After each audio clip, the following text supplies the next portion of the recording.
A gente percebe que na mente da sociedade existe uma coisa única dentro dos territórios. E não, o que a gente tem de único é a nossa luta. Então, dizer que é quilombola, assumir esse posicionamento, se auto-reconhecer quilombola, não é uma tarefa tão fácil. Você tem uma vida antes de você auto-se-declarar e você tem uma vida depois. Porque você se torna um alvo. A nossa Constituição, ela reconhece não só um dever de reparação, mas também um dever de proteção. Existe aquele grito de ordem, né, que diz que ambientalismo sem direitos fundamentais, ou sem crítica econômica, ou sem política, ele é jardinagem. E é um pouco isso. E aí acho que o desafio principal é convencer a sociedade e o poder público da responsabilidade que eles têm. Porque quando você começa a olhar o passo a passo, você vê que 100 anos não vão ser suficientes para que as comunidades sejam tituladas. Se vocês pudessem dar uma mensagem agora, falar para uma pessoa que não teve contato com a pauta, porque aqui a gente dialoga muito com estudantes de direito, com advogados e até com o pessoal da casa, né, os servidores e magistrados. O que vocês falariam para eles, né, nesse primeiro contato agora, eles que têm o poder para fazer algo concreto e mudar a realidade das comunidades quilombolas? O que vocês diriam?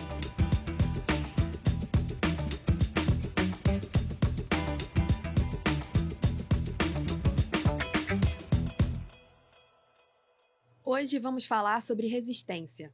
Vamos falar de um povo, ou melhor, de povos, que por muito tempo foram ocultados por uma história oficial embranquecida. Quem são os quilombolas de hoje? Quais são seus anseios, demandas e questionamentos? Quilombo não é passado, quilombo é presente. E nesse episódio queremos abrir um espaço para escutar vozes que têm muito a nos ensinar sobre o assunto.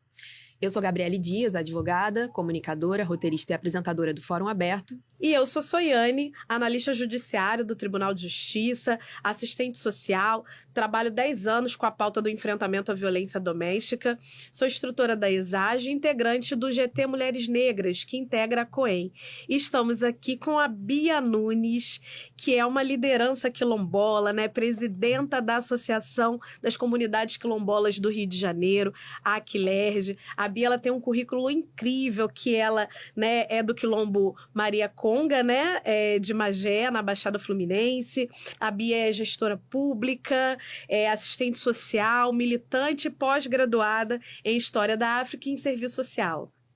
E nós também contamos com a presença de Wallace Corbo, advogado e professor de Direito Constitucional da UERJ e da FGV. Wallace é doutor e mestre em Direito Público e foi Visiting Researcher na Universidade de Harvard. É autor do livro Discriminação Indireta e coautor do Manual de Educação Jurídica Antirracista. É um grande prazer recebê-los aqui. Muito obrigada. E no nosso 11º episódio, o fórum está aberto para falarmos sobre os direitos quilombolas. Para a gente começar, eu queria partir da definição de quilombo, né? Porque a definição clássica de quilombo, ela está cristalizada num passado histórico, né? Como um espaço de resistência, como um espaço de negação do sistema escravista. Mas esse conceito, ele passou por um processo de ampliação, de ressignificação, de ressemantização, e ele agora contempla uma complexidade de relações sociais, uma complexidade da formação dessas comunidades muito maior, né? Então, hoje em dia, como é que a gente poderia definir uma comunidade quilombola? Bem, boa tarde, bom dia, boa noite. Eu me chamo Ana Beatriz, mais conhecida como Bia Nunes. Sou professora mageense, quilombola, do Quilombo de Maria Conga. Estou aqui representando a Aquilerge, que é a Associação Estadual das Comunidades Quilombolas do Estado do Rio de Janeiro. E quando você me pergunta como essas comunidades se definem hoje, eu vou te dizer que depende, né?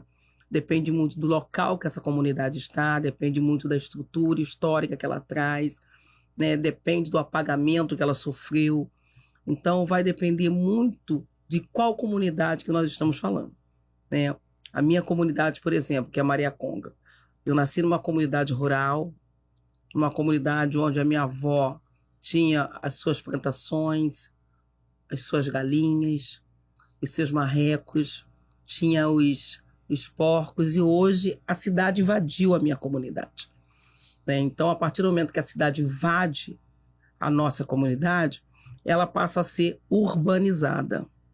Então, a gente está desconstruindo muito essa fala de quilombo urbano, porque não existe quilombo urbano. Existem os quilombos que foram urbanizados, invadidos pela cidade.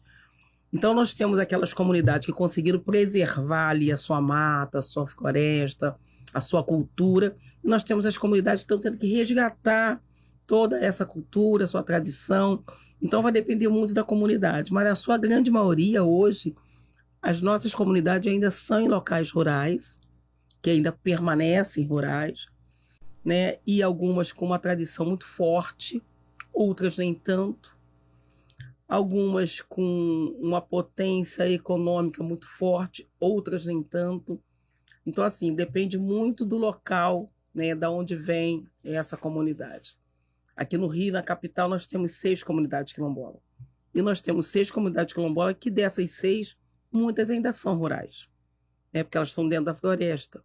Acho que mais na frente a gente vai falar sobre isso.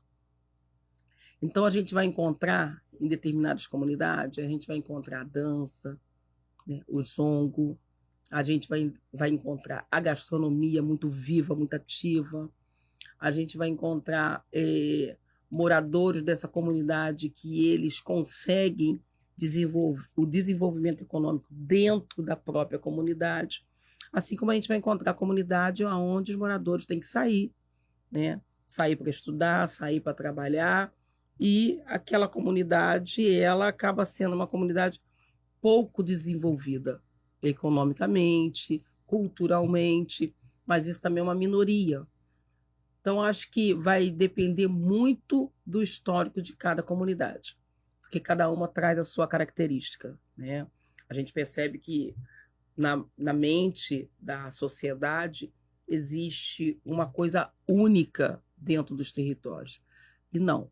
O que a gente tem de único é a nossa luta, né? A nossa luta pelo espaço, pela terra, a nossa luta pela resistência, pelo respeito. Acho que não sei se eu respondi a tua pergunta, mas é mais ou menos isso. Falando um pouco sobre essa questão do apagamento, né? Eu tenho uma curiosidade em saber como é que funciona esse processo de reconhecimento enquanto quilombola. Esse é um conhecimento que é passado, pode dizer da sua comunidade, se preferir, mas ele é passado desde cedo ou há um processo em que as pessoas se reconhecem enquanto quilombolas? Existem comunidades em que as pessoas não se reconhecem ainda? Como é que funciona esse processo? Existem diversas comunidades que as pessoas não se reconhecem, tá? Algumas pelo fato de não conseguirem ainda ter se apropriado historicamente, né, da oralidade ou da cultura. Outras porque elas não querem ter a responsabilidade da luta, porque é difícil ter a responsabilidade da luta. Então, a gente vê hoje algumas pessoas moradoras de comunidades quilombolas que são quilombolas, mas que não querem se reconhecer, porque elas entendem que elas vão trazer um certo perigo, o medo de ter que bater de frente, o medo de ter que dizer que é quilombola nos espaços onde elas estão. E a gente tem trabalhado muito isso para desconstruir esse medo, né? Ainda existe muito essa questão do medo, até porque a população quilombola ainda é uma população muito ameaçada, né? E como uma boa parte ela está isolada, essa ameaça e os conflitos, ele acaba sendo muito distante do conhecimento do poder público, da sociedade, porque eu vou te dar um exemplo aqui do Deserto Feliz. O que é o Deserto Feliz? É uma das nossas comunidades. E o Deserto Feliz fica em São Francisco de Itabapoana. E aí, uma comunidade totalmente distante do centro, muito distante do centro, uma comunidade rural, totalmente rural, mas que não tem transporte. Então, essa comunidade ela é totalmente isolada, né? Não é porque falta transporte, porque passa de 1 em 1 hora, de 2, não tem transporte. Não existe a política pública de transporte na comunidade. Então, é uma comunidade que, para sair de lá, ela precisa de um vizinho que tem, de repente, um carro e todo mundo bota um combustível para tirar as pessoas de lá para vir na cidade fazer uma compra. Ou então, elas estão comprando muito agora aquela bicicleta elétrica para poder elas saírem e chegar na cidade. E aí eu vou te falar de uma cidade totalmente, de uma comunidade totalmente isolada, aonde esse quilombola e essa quilombola, porque a maioria são mulheres, né? Aonde essas mulheres quilombolas, elas, todo conflito que elas passam lá isoladamente, sozinhas. Então, dizer que é quilombola, assumir esse posicionamento, se auto-reconhecer quilombola, não é uma tarefa tão fácil, né? Você tem uma vida antes de você auto-se-declarar e você tem uma vida depois, porque você se torna um alvo. Não tem jeito, você se torna um alvo. Então, a gente ainda tem, sim, um monte de território de pessoas que ainda não auto se reconheceram, outras se reconheceram, mas ainda tem, assim, uma certa preocupação, e outras que não são quilombola, que estão se apropriando. Então, a gente tem de tudo. Bom, eu queria agora tratar um pouco da questão dos marcos normativos, né? Porque essa discussão sobre os direitos quilombolas, ela ganha força com a Constituição de 1988. Se não me engano, é no ADCT que tem uma menção expressa às comunidades quilombolas. E eu queria que você falasse um pouco, né, de lá para cá, quais foram os avanços normativos conquistados pelos povos quilombolas e quais desafios ainda persistem. A ideia, né, de que na Constituição surge, né, os direitos quilombolas, ela é verdadeira como de marco normativo, mas evidentemente isso vem de uma luta de décadas, né, talvez até de séculos antes. A nossa Constituição é a primeira a reconhecer a existência dos povos quilombolas no marco constitucional. Os indígenas, por exemplo, o direito à terra de povos indígenas são reconhecidos constitucionalmente desde 1934. Em todas as constituições de 34 para cá, esses direitos estavam reconhecidos. Em 88, 87, 88, que por força da mobilização dos movimentos quilombolas, do movimento negro, de uma série de pautas que são colocadas na Constituinte, que nós vamos ver uma Constituição que se abre para discussões de pessoas racializadas, de pessoas negras no Brasil, que vai reconhecer uma série de direitos, inclusive esses direitos do artigo 68 do ADCT. Tem um vai e vem na Constituinte, né? Esses direitos entram, eles saem em vários momentos, eles estavam no corpo permanente, passam pelo ato das disposições constitucionais transitórias do ADCT, mas está lá, no artigo 68, o reconhecimento do direito à terra de povos quilombolas. O que, obviamente, abre a pergunta, né? Quem são povos quilombolas? Que eu acho que a Bia Nunes muito bem apontou, que é um conceito em disputa, né? E o reconhecimento de direitos também auxilia essa disputa política, porque eventualmente incentiva que aquelas pessoas que têm um receio, que têm uma dificuldade de reconhecer essa trajetória histórica, que elas eventualmente têm um incentivo para efetivamente disputar, para se reconhecerem, etc. Mas o fato é que 88, quando a gente tem um reconhecimento desse direito à terra, muito lacônico, a Constituição não diz quem é quilombola, a Constituição não diz o que é o remanescente de quilombo, que é o conceito jurídico que é trazido ali. De 88 até os anos 2000, nós tivemos pouca efetividade nessa disposição constitucional, por falta de regulação, efetivamente. E aí existem dois marcos normativos muito importantes.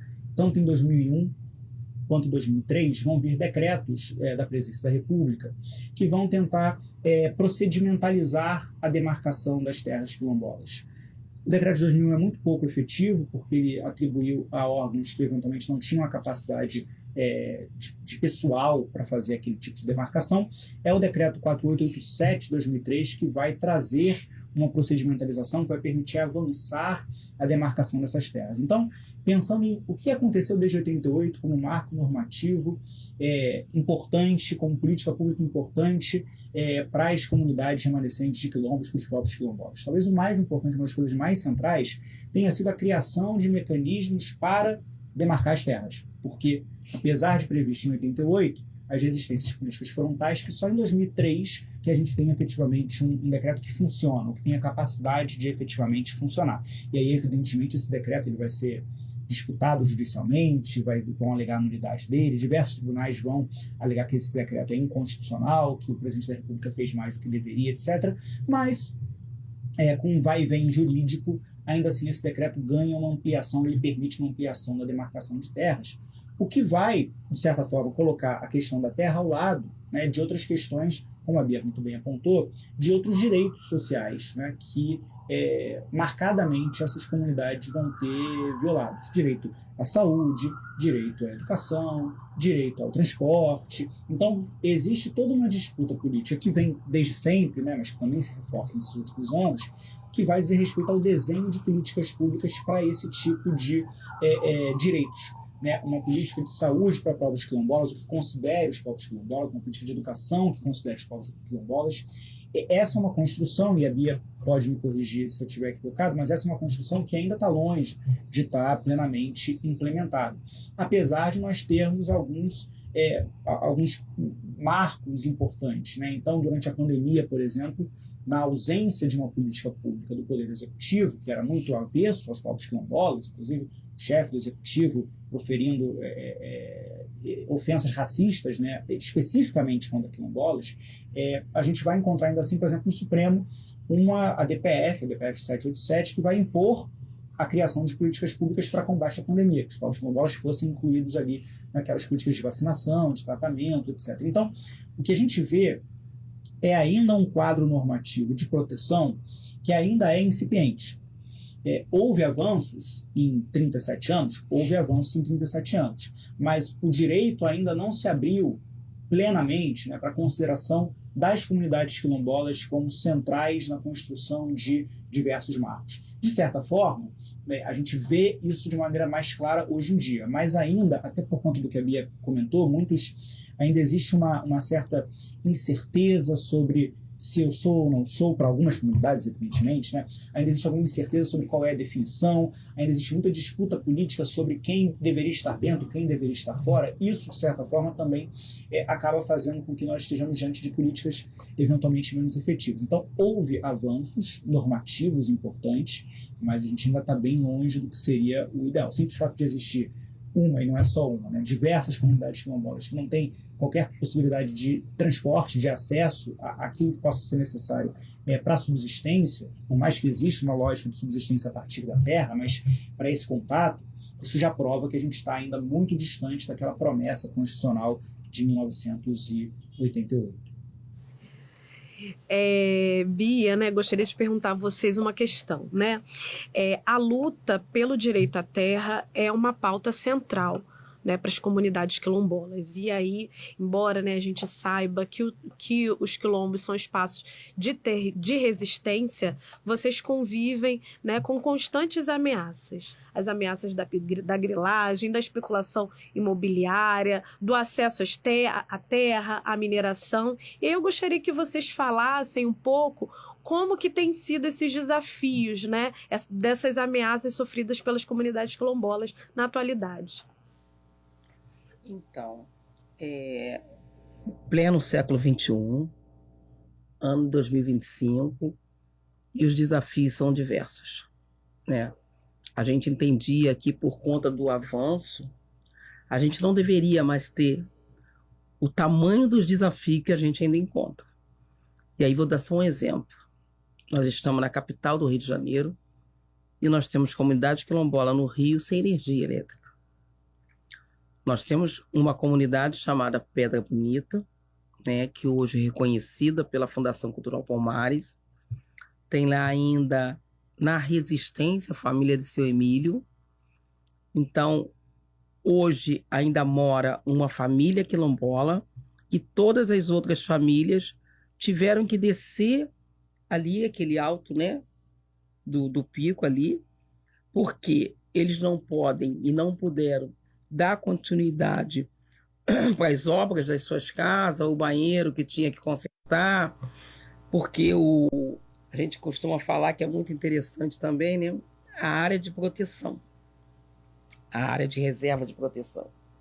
Ela também acaba sendo uma invasora dentro desse território, porque não tem diálogo, né? O ICMBio chega, né, é determinado que aquilo ali é uma área de proteção, mas não tem um diálogo com aquela comunidade que já mora, né, que já tem uma história ali. E isso aconteceu em Pedra Bonita, né? Isso acontece em Pedra Bonita. Então, um lugar lindo que durante o dia as pessoas pulam de asa delta, vários filmes filmados naquele espaço, mas que pouca gente conhece a real história de Pedra Bonita. Então, quando a gente fala dos desafios, até as leis de proteção acabam sendo um desafio para o território quilombola. Porque se não tem construção de diálogo naquele momento, infelizmente, aí eu vou ter que dizer que é o ICMBio, ele acaba invadindo toda a questão particular e pessoal, né, e ameaçando toda a história daquela população. Então nós temos isso hoje, não somente em Pedra Bonita, mas eu quis dar o exemplo de Pedra Bonita pelo lugar que é aquele espaço. Acho que aquilo ali é Gávea, né? E aí nós estamos falando de um dos pontos mais requisitados economicamente da capital, né? E não tem o olhar do poder público, não tem o olhar da Prefeitura do Rio, porque ali precisa ter energia elétrica, né? Porque o Zé Emílio está lá com os filhos dele, com a esposa dele, e os outros quilombolas que não conseguem retornar por conta de um TAC que nós ainda estamos construindo a duras penas com o Ministério Público, para que eles possam refazer as obras que foram, né? Que agora o que resta, eles têm que começar do zero. Então, estou te dando assim, só uma ponta de um exemplo de um desafio mínimo que já poderia ter sido resolvido. Também assim como o Quilombo de Sacopã, né? Quilombo de Sacopã, acho que vocês já conhecem ou alguns já até frequentaram, ele foi ficando ali espremido a tal forma, né, que sobrou aquela parte ali onde fica a família do Sacopã, do Luiz, e dentro daquela parte ali ainda tem toda um desrespeito muito grande, os condomínios jogando esgoto dentro da comunidade, né? E também a gente não consegue avançar com a Prefeitura do Rio para desenvolver aquilo ali. Então você tem a especulação imobiliária, você tem a grilagem, você tem, muitas das vezes, a falta de conhecimento da sociedade que está em torno, né? E a falta de respeito, porque se o poder público não respeita, eu me acho no direito de não respeitar também. E aí a gente tem do extremo, né?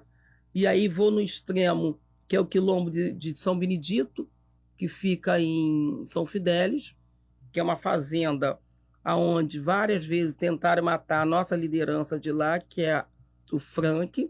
O Frank hoje está no programa de proteção. Nós temos 13 quilombolas dentro do estado do Rio de Janeiro no programa de proteção. Eu sou uma delas, por conta de toda esse conflito interno e externo que a gente vivencia dentro dos territórios. Então, esses são os maiores desafios, né? É que, para além da gente conseguir avançar com o título da terra, até chegar, que hoje nós só temos 3 comunidades tituladas e com texto totalmente equivocado, que tem que ser revisto, né? Porque nós temos 2 textos de título de terra que tem que ser revisto. Um é da Ilha de Baia, nós precisamos rever aquele texto do título de terra, e o outro é de Preto Forro. Então a gente ainda tem essa situação desse desafio que a gente faz do jeito que tem que dá para ser feito. Então, do jeito que está para ser feito, acaba sendo de qualquer jeito, né? Então você diminui o espaço territorial, né? Diminui aqueles alqueires de terra ali, porque aqui você vai conseguir avançar com o título, então eles acabam perdendo uma boa parte do território.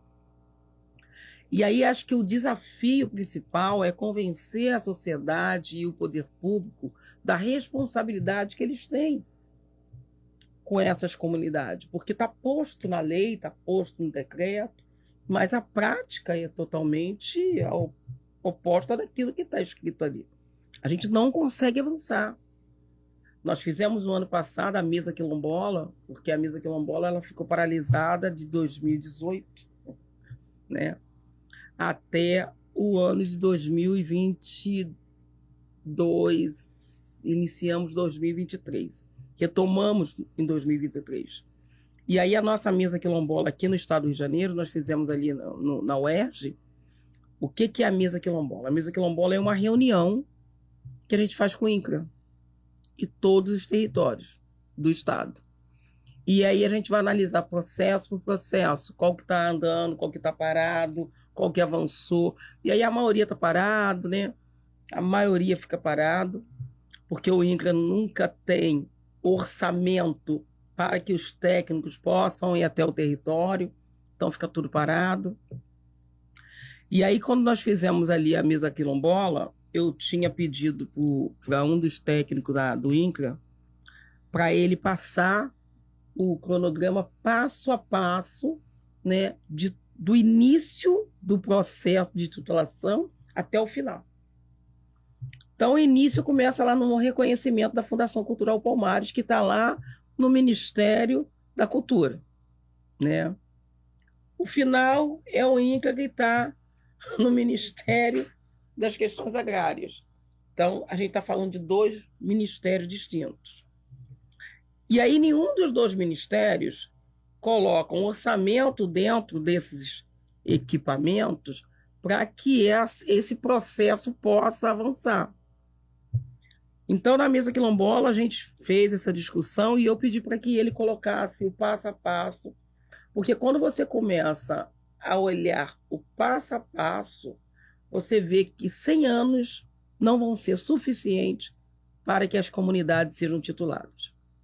Então, nós temos aí uma utopia, né, que precisa ser provocada. Porque se a gente não conseguir provocar a forma que está se dando o encaminhamento desse processo de titulação da terra, a gente não vai ter terra titulada no Brasil, e os territórios que ainda estão resistindo, se sobrar pelo menos uma parte deles para titular, vai ser com muita resistência, com muito sangue, com muita morte, né? É sobre isso. Porque esses quilombolas que estão no programa de proteção são quilombolas que o enfrentamento do conflito chegou ao extremo, né? E aí a maioria deles não podem mais estar dentro do território, porque o território se tornou um local de ameaça para eles. O seu próprio território se tornou um local de ameaça, aonde ele não pode fazer a luta de dentro do território, ele tem que fazer a luta de fora do seu território, né? Então, assim, eu acho que são várias situações ainda muito isoladas que a gente precisa sentar e fazer essa revisão com o decreto na mão, né? Tentar seguir o que está escrito ali, pelo menos o mínimo do que está escrito ali, que é para a gente conseguir chegar a um denominador. Porque os conflitos vão continuar existindo enquanto o INCRA não conseguir fazer o papel dele. Enquanto as terras não forem de fato demarcadas e tituladas, nós teremos conflito dentro dos territórios. Isso é impossível. E dentro do que, Bia, você trouxe, né, informações assim riquíssimas, importantes para a gente enquanto sociedade entender, né, a realidade das comunidades quilombolas. E aí você trouxe uma série de situações que a gente articula com uma ideia de racismo institucional, né, que se reflete até nessa lentidão que você trouxe, né, do tempo da titulação, né, dessas terras quilombolas, que levaria 100 anos para essas terras serem tituladas. E aí eu gostaria de perguntar, né, ao professor Wallace Corbo, para nos trazer aí essa ideia de como que o racismo institucional ele se reflete, né? A Bia trouxe exemplos práticos, mas eu gostaria que você trouxesse aí para a gente uma ideia conceitual disso, de racismo institucional com a realidade das comunidades quilombolas. Eu acho que a primeira coisa mais importante de mente, que não pode fugir, como colocou a Bia, é que a Constituição de 88, é claro, ela vai reconhecer o Brasil como um Estado multicultural, um Estado multiétnico, multirracial, e isso o traço principal constitucional disso vai ser o reconhecimento de direitos, tanto para os povos indígenas, quanto para as comunidades quilombolas, quanto para povos tradicionais, posteriormente, né, por conta da Convenção 69 da OIT e por conta de decretos específicos, da legislação específica sobre proteção desses povos. Isso significa que a nossa Constituição, ela reconhece não só um dever de reparação, que é um dever importante com relação a essas comunidades, mas também um dever de proteção, né? A Constituição impõe um dever do Estado de proteger essas comunidades porque existe algo especificamente positivo, digno, de respeito de direitos fundamentais desses grupos. Não é só uma questão de proteger às pessoas. As pessoas têm que estar vivas, têm que ter direitos, têm que conseguir existir. Mas proteger aquelas coletividades que contribuem para o Brasil nas suas tradições, na sua história, na sua cultura, etc. Então, isso é algo muito importante. Mas não dá para a gente fingir que nós não estamos diante de uma realidade social, socioeconômica, em que terra no Brasil é um problema também que envolve violência. Né? Terra no Brasil ela é central, o direito à terra no Brasil é central, e se ele é central para essas comunidades, as comunidades quilombolas e para os povos indígenas e outras comunidades, ele é central também para aqueles grileiros, para aquelas pessoas que você bem mencionou, que se valem de mecanismos violentos para excluir essas pessoas. E aí, muitas vezes vem na nossa cabeça, né, a ideia de algum lugar remoto em que não existe a presença do Estado, que, portanto, é mais fácil, entre aspas, né, e a violência ela é feita de uma maneira com menos punição, com menos resposta estatal. Mas, como bem colocou a Bia, isso acontece também nos espaços urbanos, com a presença maciça do Estado, em que o Estado, ou bem, não responde adequadamente às violências, ou bem é parte, né, da perpetração dessas violências. E aí você traz essa ideia de um racismo institucional, que basicamente é a ideia de que o funcionamento regular das instituições do Estado brasileiro, mesmo quando às vezes desenhados para proteger comunidades vulnerabilizadas, ele é um funcionamento que tende à exclusão, tende à violência. Especialmente quando a gente não coloca essas comunidades no centro da nossa interpretação jurídica. Então, a Bia trouxe um bom exemplo de como que o direito ambiental, né, desplugado dos direitos fundamentais, desplugado de uma leitura que seja atenta ao dever de proteção das comunidades quilombolas, como que esse direito ambiental, na verdade, é um direito discriminatório. Quer dizer, eu crio áreas de proteção ambiental que ignoram o papel que comunidades tradicionais têm, seja na proteção do meio ambiente, seja o simples fato de que não existe conflito entre direito ambiental e comunidades tradicionais. Elas podem e devem existir, até porque o aspecto aqui central é a dignidade humana. Quer dizer, existe aquele grito de ordem, né, que diz que ambientalismo sem direitos fundamentais, ou sem crítica econômica, ou sem política, ele é jardinagem. E é um pouco isso. Né? É você reconhecer que o uso do direito ambiental também pode servir para uma proteção que não tem nenhuma finalidade pública, nenhuma finalidade cultural, social, de proteção de grupos sociais. Eu acho que o exemplo que a Bia trouxe, ele é exatamente isso.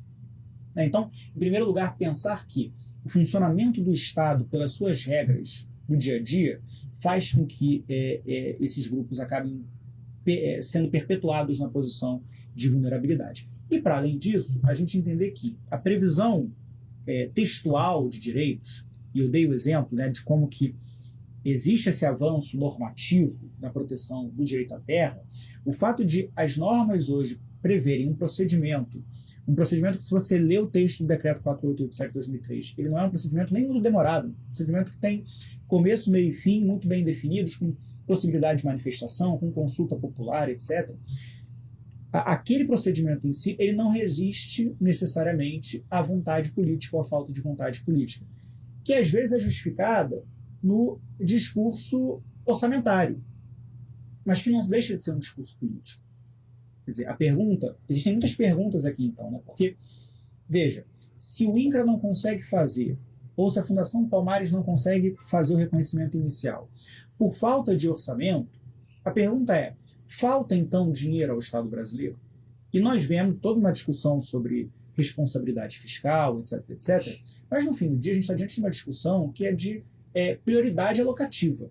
Quer dizer, o que o Estado prioriza? Onde ele prioriza colocar o seu dinheiro? É na proteção de direitos fundamentais, é em dar verba para aquele técnico do INCRA ir àquela terra e fazer o reconhecimento que ele precisa fazer, ou é eventualmente em investir em pagamento de títulos de dívida, de endividamento do Estado, de credores do Estado, etc. Porque isso também vai perpassar a negação de direitos na ponta. E isso mostra como que o mecanismo é mais complexo. Né? Porque se na ponta se diz que, olha, temos o direito ambiental que proíbe, temos o direito orçamentário que dificulta, temos o direito, mas esses outros estão impedindo, na verdade, num sentido mais amplo, isso é uma resposta à forma como a sociedade se organiza. Quer dizer, o sofrimento, a morte e o risco de líderes quilombolas não é suficiente para mobilizar o Estado para a proteção efetiva dessas comunidades. Quer dizer, a expulsão, a negação de moradia, a negação E aí é mais do que moradia, né? Porque não é só ter onde morar, é a sua terra como espaço existencial. A negação de existência é menos do que, eventualmente, eu cercar aquele lugar para ninguém mais subir, porque eu vejo essa comunidade como algo que eu não quero dentro do meu espaço urbano. Então, tudo isso vai perpassar o funcionamento regular das instituições, porque o técnico do ICMBio está só fazendo o trabalho dele. Viu lá que tem floresta, tem tantas florestas, tantos espaços, demarcou. Porque o agente político está respondendo à pressão ambiental, ao discurso ambiental. Então, eu vou proteger, não vou abrir espaço para isso daqui.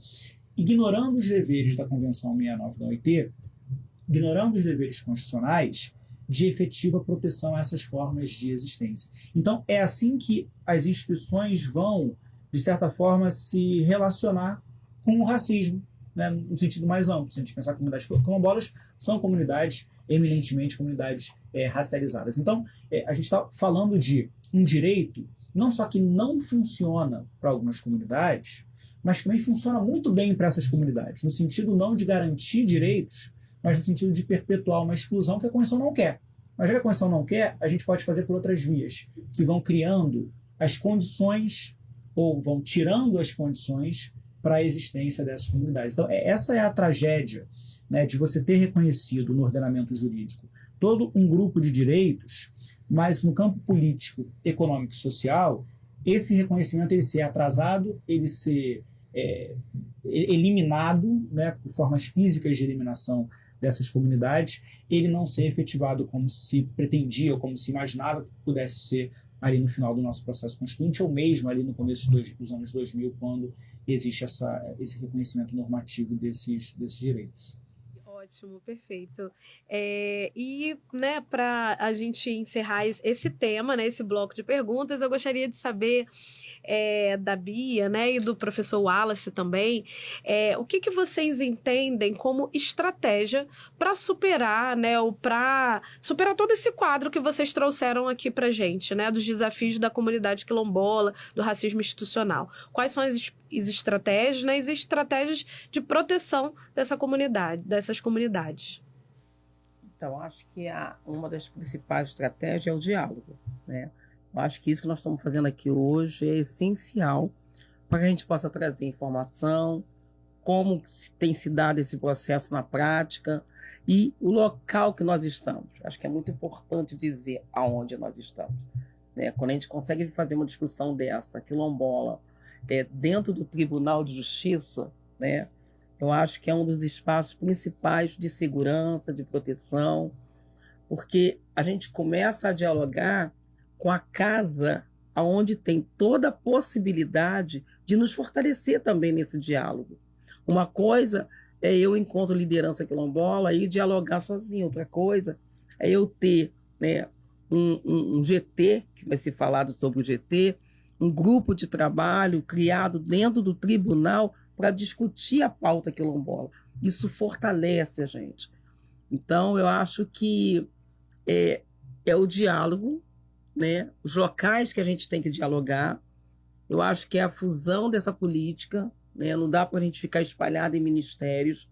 Eu acho que a gente precisava de um local central para discutir a pauta quilombola, para ter o orçamento da pauta quilombola. A gente começa aqui na Fundação Cultural, no Ministério da Cultura, depois a gente vem aqui para o MDA, depois a gente passa pelo Ministério da Igualdade Racial. Então, acho que a gente precisava ter, né, esse olhar, ou as pautas dialogarem, ou os ministérios dialogarem, né, ou estar centrado no local. Então, acho que o diálogo, a escuta e essa troca é uma das principais estratégias da gente dizer o que está nos incomodando e como que a gente pode estar trazendo os indicadores, encaminhamentos que a gente entende que possa começar a solucionar esse engasgo, né? Isso aí que não anda, que não avança e que deixa todo mundo muito angustiado, porque a gente está tendo uma situação da saúde mental da população quilombola muito avançada, porque é o tempo todo nesse desgaste, dessa insegurança, porque quando a gente fala do remanescente, a gente não está falando de quem chegou ali e tomou aquele espaço para morar. A gente está falando de quem vive ali. Aquela terra é dele, sempre foi do pai, da mãe, dos avós. Ele só precisa provar, através de um papel, que é o título da terra, de que a terra já é dele. Né? Então, isso é muito angustiante. E isso tem deixado essa população muito doente. Então, acho que a estratégia principal é o poder público sentar para dialogar, né? São os deputados do Congresso entender a importância de direcionar os seus recursos, as suas emendas parlamentares para essas instituições conseguirem desenvolver o trabalho, né? Mas aí tudo passa pelo diálogo. Então, acho que a estratégia principal é a gente conseguir ter como dialogar para que a gente possa avançar. E no direito, falar especificamente no campo do direito, né, que eu acho que dialoga com essa estratégia, eu acho que talvez o primeiro passo para a gente é pensar educação jurídica. Porque você encontra dezenas, milhares de advogados, advogadas, juízes, promotores, que não sabem o que é um quilombo. Né? Eventualmente, né, pessoas que ocupam cargos públicos mediante concurso podem até ter passado pelo artigo 68 ali, porque pode cair em alguma questão, etc. Mas a formação jurídica hoje, ela, primeiro porque a gente precisa pensar isso com muita clareza, né? Primeiro que quem chega para fazer direito no Brasil, especialmente nos grandes centros jurídicos, né, nas principais faculdades de direito do Brasil, não são pessoas, em sua grande maioria, que têm contato com povos quilombolas. Não conhecem, não sabem o que ouviram falar do quilombo de Palmares e olhe lá e acham que é uma coisa que ficou no século XVII. Então, em primeiro lugar, tem um aspecto aqui de educação jurídica que é importante, porque não é possível que ao longo de 5 anos de estudo do direito não se tenha passado pelo tema dos povos quilombolas, em direito constitucional, em direito civil, porque a discussão de propriedade quilombola é interessantíssima para o direito de propriedade, né, porque ela muda o conceito de direito de propriedade, deveria ser trabalhado no direito civil também. O direito administrativo, que envolve desapropriação, envolve validade de decretos autônomos, né, que é uma discussão super dogmática que tem no direito administrativo, seria muito interessante de tratar. Que eu não passo por essa discussão em direito financeiro, nessa discussão orçamentária, que eu não passo por essa discussão nessas diferentes áreas do direito. Ao que alguém se forme em 5 anos de faculdade de direito, sem entender, sem passar por essa discussão, fala muito do nosso ensino jurídico, para quem que nós estamos, para que nós estamos formando esses futuros juristas, né? Qual é o objetivo e para quem que eles vão prestar os seus serviços. Então, em primeiro lugar, eu acho que a gente tem que pensar a educação jurídica a partir desse diálogo. Não na lógica de que os professores de direito vão contar, vão dizer, vão definir o que são povos quilombolas, mas, na verdade, uma vez que eu crio um diálogo entre as faculdades de direito, os povos quilombolas, fazendo essa educação inclusiva, eu posso levar para dentro de sala de aula uma forma de pensar em os instrumentos jurídicos para contribuir para essa luta. Porque se nós olhamos a luta dos povos quilombolas nos últimos 20 anos, ela é não só uma luta política, mas também uma luta jurídica, que se travou aqui no Rio, no Tribunal Regional Federal de Segunda Região, se travou no Supremo Tribunal Federal, com vitórias importantes. Não são vitórias que resolveram. Né? O Supremo decidiu em 2019 que o decreto, com todas as suas vicissitudes, ele é constitucional, o decreto 4887. Então, que aquele procedimento que titula terras propriedade coletiva inalienável, que aquele procedimento ele é constitucional, maravilha. É claro que isso ainda vai gerar outras dificuldades, mas se eu tenho agentes jurídicos que vão ocupar os espaços no Poder Judiciário, que vão ocupar os espaços junto à advocacia, dentro do Poder Executivo, na assessoria legislativa, se essas pessoas estão formadas para conhecer esses instrumentos, no ICMBio, essas pessoas vão estar capacitadas para responder adequadamente, juridicamente, aquelas controvérsias. Eventualmente, o técnico do ICMBio, ele olha e fala assim, não tem como eu fazer isso. Né? Mas se aquele técnico tivesse uma formação jurídica que efetivamente colocasse a questão das vulnerabilidades no centro, ele entenderia que tem como. Porque existem aqui 2 direitos fundamentais, o direito ao meio ambiente, o direito dos povos quilombolas, eu vou criar uma forma aqui, eu vou pensar o meu parecer jurídico, se for um parecer jurídico, de uma forma que vá coordenar os dois e reconhecer a compatibilidade entre os dois. Então, o primeiríssimo passo é desenvolvermos esse pensamento jurídico que seja permeável a essas discussões que nós não tratamos como algo, um adereço da Constituição. Né? Tem um adereço, que bonito a Constituição fala de quilombola, que bonito a Constituição fala de negro, que bonita a Constituição fala de indígena. Mas não é isso, não é que bonito. é norma. E se é norma, a gente tem que pensar os instrumentos. E aí, a partir daí, os outros desafios vão se impor. Como que eu vou dialogar com os tribunais, como que eu vou dialogar... Mas eu consigo dialogar juridicamente tendo um instrumental. Se eu não tenho instrumental, nesses espaços, eu sou afastado como alguém que está trazendo um debate apenas político, apenas social, apenas filosófico para cá, e aqui não é espaço disso, aqui é espaço de direito. Então, eu preciso criar não, porque já muita gente está criando, né? Mas eu preciso incorporar no instrumental jurídico, por meio dessa educação jurídica antirracista, quilombola, indígena, feminista, etc., criar a dogmática jurídica capaz de avançar contribuir para essas lutas que estão sendo travadas nesses diferentes espaços. Você abordou um ponto que... E sobre essa questão da educação jurídica, né? Eu sinto que na minha formação, falando agora uma experiência pessoal, eu passei muito tempo falando sobre a venda de um cavalo manga larga marchador, mas muito pouco tempo falando sobre a função social da propriedade, sobre os direitos fundamentais dos povos indígenas, das comunidades quilombolas. A questão racial é muito incipiente ainda. Até mesmo a questão das cotas, né? Que a gente não vê na prática. A gente vê muitos rostos ainda brancos e também a maioria aqui no tribunal, né? E é por isso que eu queria perguntar, né? Se vocês pudessem dar uma mensagem agora, falar para uma pessoa que não teve contato com a pauta, porque aqui a gente dialoga muito com estudantes de direito, com advogados e até com o pessoal da casa, né? Os servidores e magistrados. O que vocês falariam para eles, né? Nesse primeiro contato agora, eles que têm o poder para fazer algo concreto e mudar a realidade das comunidades quilombolas, o que vocês diriam? A fala do nosso professor, né, que tem um rostinho de menino, mas tem...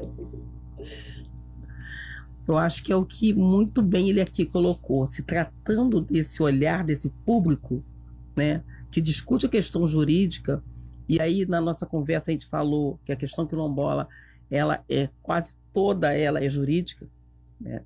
Não tem como não ser. Eu acho que é essa articulação, esse ensinamento, para que eles tenham até o interesse pela pauta, de discutir a pauta, porque a gente também precisa sensibilizá-los, ganhá-los para essa pauta.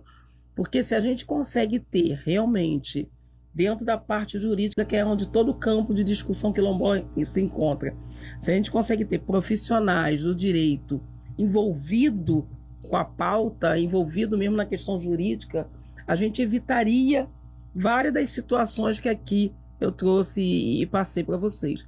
Então, acho que, primeiramente, convidá-lo para o nosso GT, entendeu? Primeiramente, trazê-lo como nosso aliado. Ai, que delícia! Então, acho que é isso, né? Porque é um público que é dele, não é um público que é meu, é um público de vocês.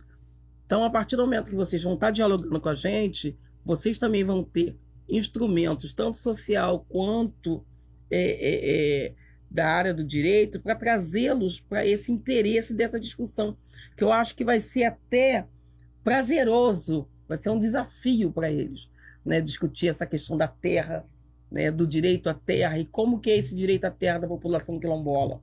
Então, acho que é isso, né? É ganhá-los para a pauta, para que eles possam estar engajados com a gente dentro daquilo que eles já vão fazer, dentro daquilo que eles já vão discutir, que é o direito. Você pediu para eu falar uma coisa, né? Deixa eu tentar resumir a uma. Então. Porque talvez o que eu sempre gosto de quando a gente conversa com pessoas muito distantes desse tema, que tendem a pensar numa lógica do eu e os outros, né? Temos nós, né? As pessoas eminentemente brancas do Poder Judiciário, uma boa posição social, etc, etc, etc.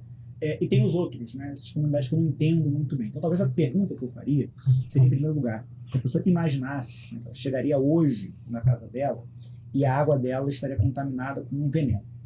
Qual é a solução jurídica para isso?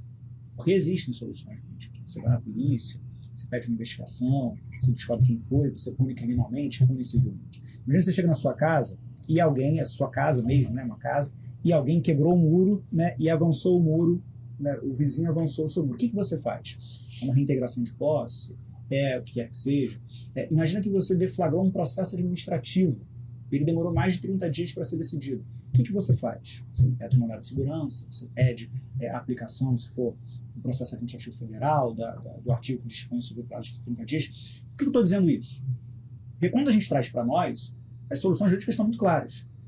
Por que nos outros a solução jurídica é diferente? O que faz com que seja normalizado que um processo administrativo de demarcação de terras quilombolas leve décadas sem avançar e não seja reconhecido o direito líquido e certo à razoável duração do processo? O que faz com que uma terra quilombola seja invadida e eu não tenha, no Poder Judiciário, eventualmente, não encontre os instrumentos jurídicos para fazer valer aquele direito à propriedade, que é um direito cuja natureza da titulação é declaratória. Eu já tinha o direito. Só estou declarando que aquele direito efetivamente existe. Então, a minha pergunta inicial é: por que o direito que você aprendeu dogmaticamente de uma forma tão plena não está sendo aplicado? Essa é uma primeira pergunta para nós entendermos o que faz com que a gente, como aplicador do direito, distinga entre sujeitos de direito e sujeitos de não direito. E aí, a partir daí, então, é uma coisa só, né, mas uma coisa desdobra na outra, a partir dessa percepção, buscar compreender essa situação. Porque existem aspectos dogmáticos super interessantes para se aprender e porque existe uma realidade de jurisdicionados, efetivos ou potenciais, aos quais você precisa saber responder. Já existem estudos hoje, né, que falam, por exemplo, do constitucionalismo quilombola, um livro do Rodrigo Portela, recentemente publicado. Existem muitos artigos jurídicos sobre o tema. Então, uma vez que você se pergunta por que o meu direito está sendo diferente do direito dos outros, é procurar essa informação, já que a gente já está falando de pessoas formadas, pessoas que já atuam, procurar ativamente essa informação. Não é dedicar anos e anos ao estudo dos povos quilombolas. Tem muita coisa para fazer, a pessoa pode ter outras prioridades, mas é efetivamente se inteirar desse debate, para entender as respostas possíveis para o dia em que chegar para você, ou o dia em que você puder atuar, que você atue de maneira efetiva sobre essa questão.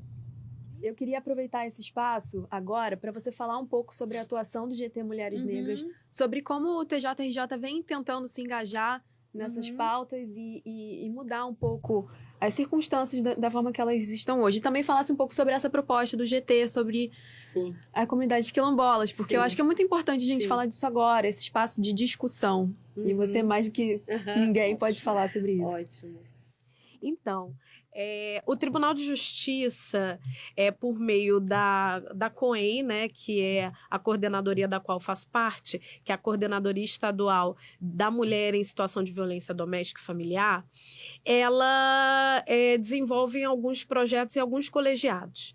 Dentre os colegiados que assessoram a COEM, a gente tem o GT Mulheres Negras, que foi um colegiado pensado para que a gente aqui, enquanto servidor, e que os magistrados do Tribunal de Justiça articulassem políticas públicas para as mulheres negras, né? E que a gente pensasse também ações políticas e ações voltadas para as mulheres negras.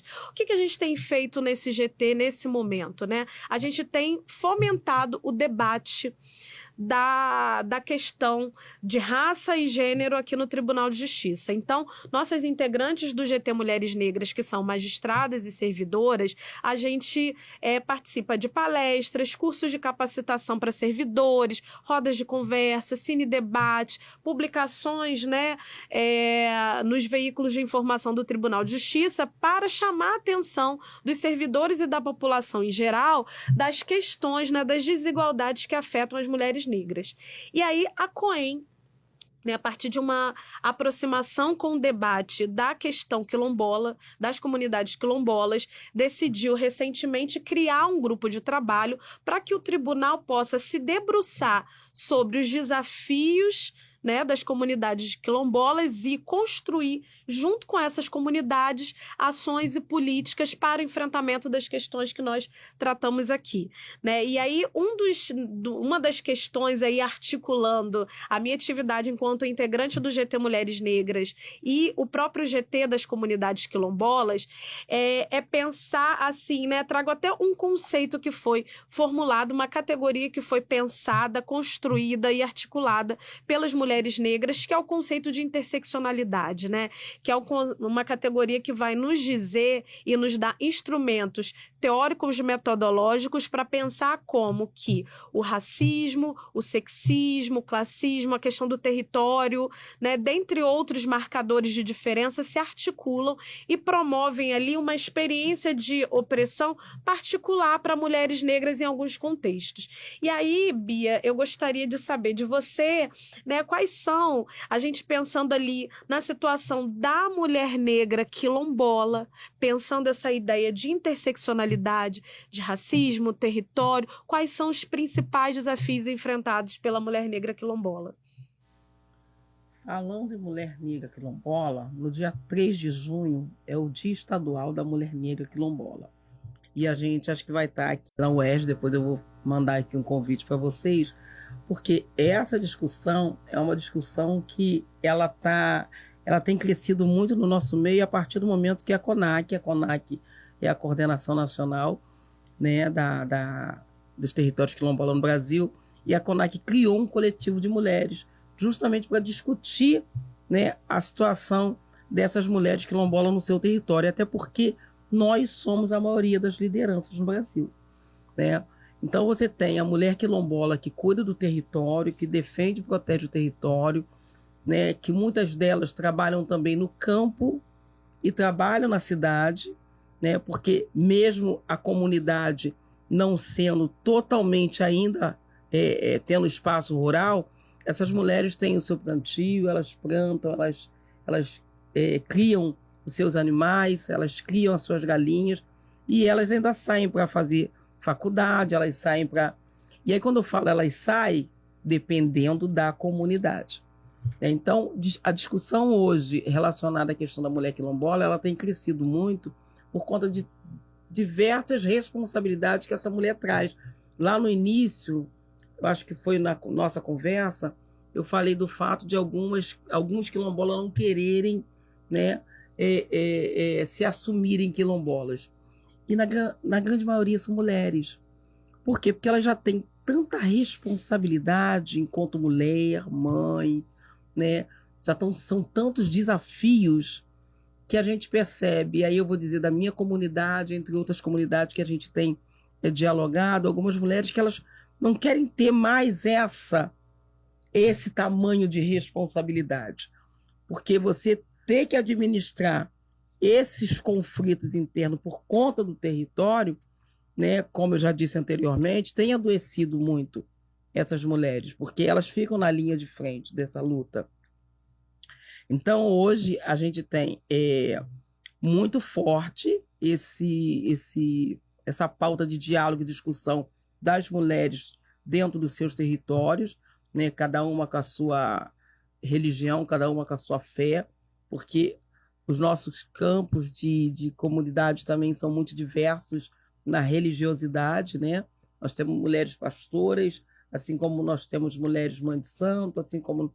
Então, a gente tem muita diversidade dentro desse campo e a gente entende que essa mulher, ela carrega, né, uma carga muito, não vou dizer que é pesada não, mas é muito forte, né? Então, eu acho que a discussão, quando a doutora Adriana colocou a questão de trazer as mulheres para cá, para a gente dialogar, para elas assistirem, eu acho que isso também traz para essas mulheres um fortalecimento muito grande, porque elas precisam de mecanismo, elas precisam do entendimento jurídico, elas precisam de vários letramentos também que possam fortalecer essa luta na base.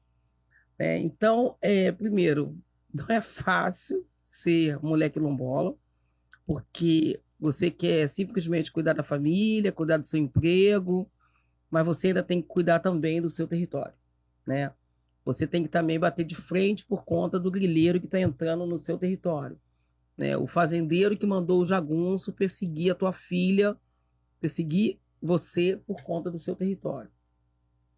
Então, acho que hoje a situação da mulher quilombola no país é uma atenção e um pedido de socorro tanto para as políticas da saúde, as políticas sociais. Eu acho que o que a gente está fazendo aqui, o que a gente vai construir aqui, eu acho que vai ser de uma referência muito grande para o Brasil, né? Desse acolhimento, porque é um acolhimento. E esse acolhimento mais pelo lado das mulheres quilombolas. Acho que é mais ou menos isso. Bom, eu queria mais uma vez agradecer a presença de vocês aqui, desejar muita força, Bi, desejar que esse diálogo seja proveitoso e seja efetivo, o diálogo entre as comunidades quilombolas e o judiciário. Eu acho que esse é um primeiro passo de muita diferença mesmo, vai fazer diferença prática. Então, se vocês não quiserem acrescentar mais nada, querem acrescentar mais alguma coisa? Eu só quero acrescentar uma coisinha. Eu queria só acrescentar o olhar que a doutora Adriana teve. Nós se vimos, nós nos conhecemos, ela fez a escuta, né? Eu falei um pouco naquele momento sobre as situações dos territórios e ela falou, que isso, é desse jeito? E a escuta e a sensibilidade que ela teve, né, fez com que esse GT, né, eu queria que você falasse só um pouquinho desse GT, ele fosse pensado. Né? Ela pensou nesse GT, ela pensou em trazer para essa casa a discussão quilombola permanente através desse GT. E eu queria que você falasse só um pouquinho desse GT. O GT Quilombolas, né? Então, o GT é um órgão colegiado criado, né, na estrutura da COEM, né, por meio de documentos normativos, e ele é um grupo de trabalho, né, pensado, que se reúne, e aí a gente vai construir junto com as lideranças quilombolas a maneira como a gente vai construir essas reuniões, né, sempre as ouvindo. A prioridade do grupo de trabalho é ouvi-las, é entender o que vocês têm como pautas, como prioridades, e aí a gente se reúne, a gente vai se reunir, né, fazer reuniões periódicas, não só com as comunidades quilombolas, mas com outros atores, né, da comunidade e das instituições, como, por exemplo, Defensoria Pública, Ministério Público, OAB, outras organizações de defesa de direitos, para que a gente possa sentar, né, teoricamente, sentar e pensarmos juntos em saídas, em soluções, né, para as demandas das comunidades quilombolas. Eu acho que essa conversa de hoje, eu tenho certeza que essa conversa de hoje, ela é uma conversa muito simbólica e significativa, porque acho que ela marca o início desse diálogo do Tribunal de Justiça com as comunidades quilombolas. Ela está sendo feita hoje por meio da COEM, que vai ser, né, a responsável pelo grupo de trabalho. Então, a COEM, esse colegiado de juízas e juízes, né, que atuam na área de violência doméstica, ela dispõe também de um núcleo com profissionais administrativos, profissionais do serviço social, como eu, e da psicologia, que vai dar todo o suporte, todo o assessoramento a esse grupo de trabalho, né, para que o grupo de trabalho de fato aconteça. É importante a gente destacar também que o Tribunal de Justiça assinou no último ano o Pacto pela Equidade Racial, né, o CNJ lançou um protocolo para julgamentos com perspectiva racial. Então, a gente tem aí um conjunto, né, normativos, um conjunto de ações que nos informam que a justiça brasileira, ela vem se movimentando numa mudança de olhar e de perspectiva em relação aos direitos das populações negras e aí, sobretudo, as comunidades quilombolas. Então, a gente tem muita expectativa de que seja um trabalho bastante profícuo, que a gente possa, enquanto instituição, se somar à luta, né, das comunidades e que a gente possa, de alguma maneira, fazer a diferença. É isso. Seja bem-vindo. Será muito prazer. Bem-vindo. Vai ser um prazer. Eu somaria só duas coisas muito rápidas, uma que me lembrei agora, se me permitir. A primeira é que é muito importante, como disse a Bia, né, que existam pessoas dentro das instituições que estejam abertas ao diálogo, como a doutora Adriana. Isso me lembra que o judiciário, no sentido amplo, está se abrindo para discussões raciais em geral. No ano passado aconteceu a primeira jornada da equidade racial no Conselho da Justiça Federal, que editou uma série de enunciados de interpretação do direito à luz da questão racial. Vários deles tratam de direitos de povos quilombolas. É importante para quem quer que esteja nos ouvindo, que quer se interessar sobre o tema, abrir os enunciados, ver o que foi dito, o que foi proposto, porque apesar de aquilo não ser jurisprudência, não ter efeito vinculante, aquilo são diretrizes de interpretação que os juízes, em geral, eles devem seguir. Segunda coisa que eu queria agradecer, que eu ainda não fiz, pelo convite. Para mim foi uma alegria enorme conhecer a Bia, conversar com vocês. Já saiu um convite dentro do convite, então pronto, é sempre bom quando isso acontece. Então foi um prazer e muito obrigado de novo pela oportunidade aqui de trocar essas ideias. É isso, só gratidão, tá? Pelo carinho, pelo acolhimento, por estar aqui, por poder estar trazendo essa pauta para dentro dessa casa. Eu digo em nome das 54 comunidades do estado do Rio de Janeiro que, assim, a felicidade é recíproca, porque principalmente as mulheres quilombolas com quem eu conversei, elas estão muito animadas, com uma expectativa muito grande, né? Quando a gente entendeu aonde a gente vai estar dialogando, né? Em que espaço é esse, que casa é essa, aonde a gente vai estar dialogando. Então, gratidão pelo dia de hoje. Acredito que esse podcast é o início de muitos podcasts que a gente vai fazer ainda, que outras mulheres vão estar aqui fazendo também.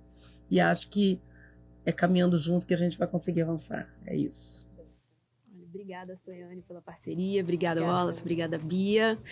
Estamos de portas abertas para mais conversas, mais diálogo. E, assim, chegamos ao fim de mais um episódio do Fórum Aberto, um produto do Estúdio TJRJ. Gostou desse programa? Vá lá ver nossos outros episódios no canal do Tribunal no Spotify e no YouTube.